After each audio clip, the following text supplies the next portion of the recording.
কালী পুজো তো চলে এসেছে, আর বেশি দিন নেইও, 2 সপ্তাহ মতো আছে। আর কালী পুজোর জন্য আমি একটা শাড়ি অর্ডার দিয়েছিলাম, তো সেটা কিন্তু চলে এসেছে পার্সেলটা। তো চলো তোমাদের সাথে শেয়ার করি কীরকম লাগে, তোমরা জানিও। তো চলো এবার শেয়ার করি শাড়িটা কীরকম। খুবই এক্সাইটেড ছিলাম কিন্তু আমি শাড়িটার জন্য।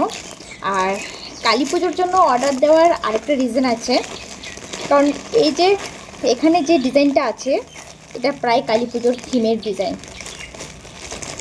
লাল পাড় শাড়ি পুজোর জন্য একদম পারফেক্ট।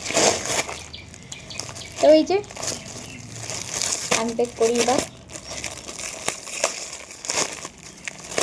দুর্গাপুজোর থেকেই ভাবছিলাম শাড়িটা আনবো, তারপরেই ভাবলাম না কালী পুজোতে আনি, কালী পুজোর সাথে শাড়িটা বেশ যাবে যার জন্য।